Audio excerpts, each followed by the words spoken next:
पति, पत्नी और नौकरानी।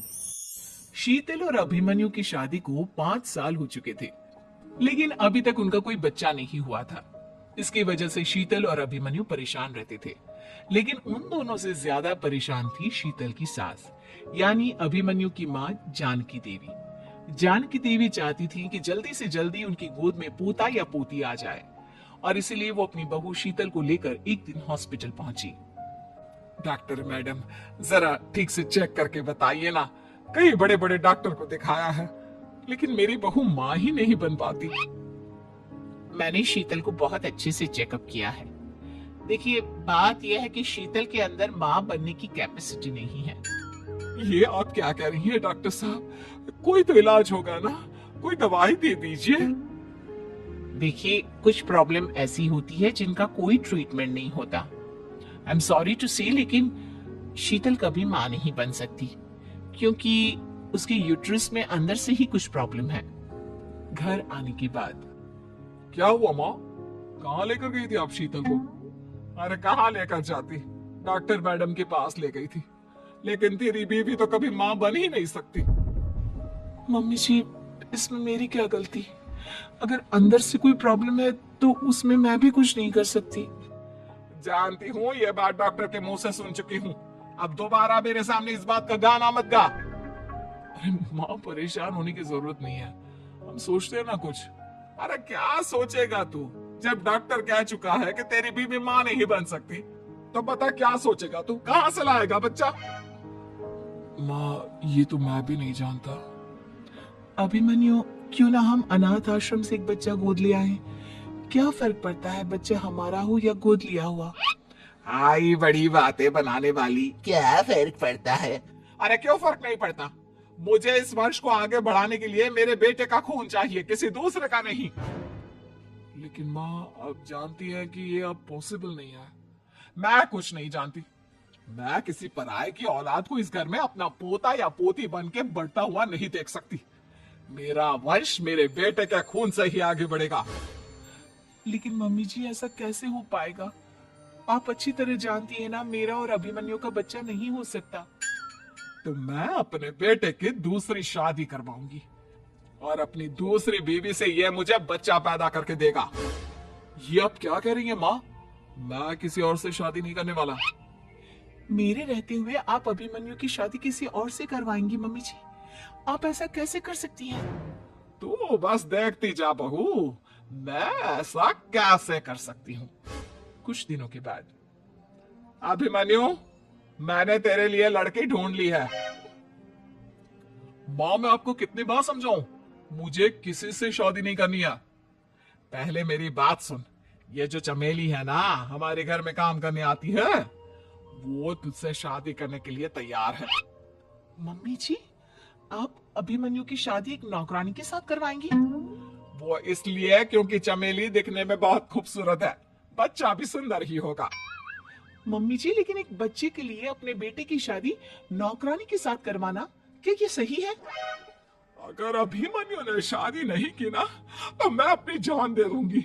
अब देख लो, अगर तुम्हें अपनी माँ की जान प्यारी है तो तुम्हें इस नौकरानी के साथ शादी करनी ही होगी।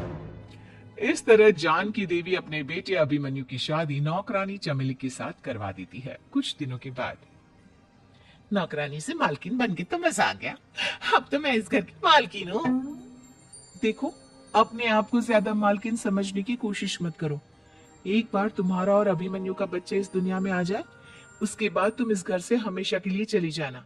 अरे जाओ जाओ, किसी और के आगे बातें बनाना, एक बच्चा तो पैदा नहीं कर सकी। बढ़िया आई, जाओ जाकर मेरे लिए कॉफी बना कर लाओ। नौकरानी मैं हूँ या तुम? मम्मी जी, देखिए ना शीतल मुझसे किस तरह से बात कर रही है। शीतल, तुम्हें पता है ना चमेली प्रेग्नेंट है, मेरे बेटे के बच्चे की माँ बनने वाली है। वो जैसा कहती है वैसा करो। लेकिन मम्मी जी, वो मुझे नौकरों की तरह ट्रीट कर रही है। अरे तो करेगी ना, वैसे भी बहू तुम हो किस काम की, एक बच्चा तो पैदा नहीं कर सकती। जाओ अब घर के सारे काम करो और चमेली को आराम करने दो। थैंक यू मम्मी जी, भगवान आपका भला करे।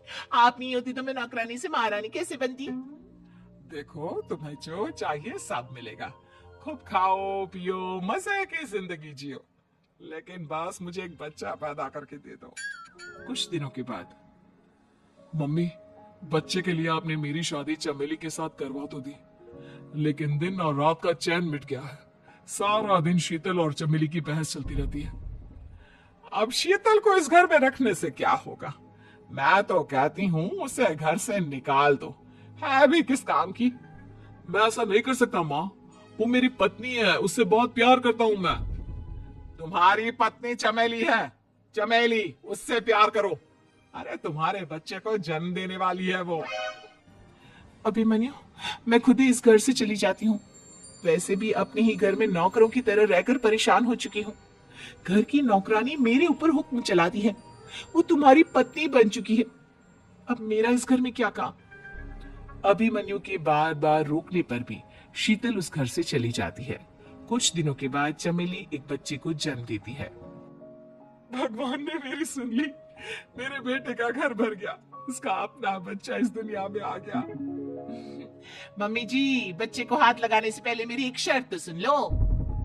तुम कहना क्या चाहती हो चमेली? आपकी मम्मी को बहुत शौक था ना अपने पोते को खिलाने का। अब देखो, इस दुनिया में हर चीज की कोई ना कोई कीमत तो होती है। तुम अपनी आधी प्रॉपर्टी मेरे नाम कर दो, बच्चा तुम्हारे नाम। अरे लेकिन मैंने अपने बेटे से तुम्हारी शादी करवाई है, अब ये सौदेबाजी कहाँ से आ गई?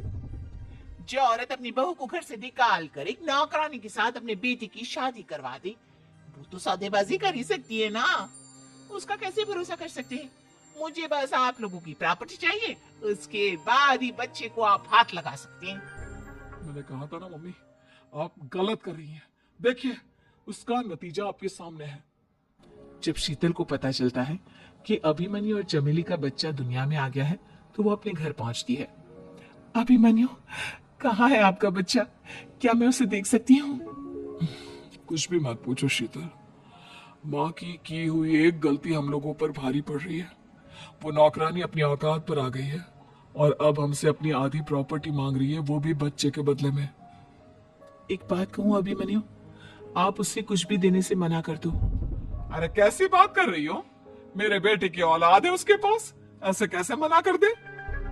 मम्मी जी, वो अभिमन्यु का बच्चा नहीं है, वो चमेली और उसके बॉयफ्रेंड का बच्चा है। ये तुम क्या कह रही हो शीतल? ये देखिए वीडियो, चमेली और उसका बॉयफ्रेंड आपस में बातें कर रहे हैं कि उन दोनों ने मिलकर आपको बेवकूफ बनाया है और अब इस बच्चे के बदले आपसे प्रॉपर्टी भी हड़प लेंगे। हे भगवान, ये मुझसे क्या हो गया? ना तो बच्चा मिला और अपने बेटे की नौकरानी के साथ शादी करवा दी सो अलग। अब क्या होगा?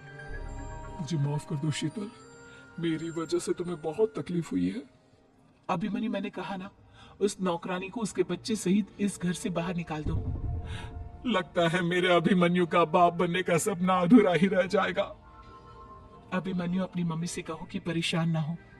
आपको याद है एक बार हम एक IVF सेंटर गए थे, मैंने फिर से वहां जाकर बात की थी और आपको पता है इस बार मैं प्रेग्नेंट हूँ, क्योंकि हमने वहां पर प्रोसीजर करवाया था जिसकी वजह से मैं प्रेग्नेंट हो गई थी और इस बात का पता मुझे बस कुछ महीने पहले ही लगा है।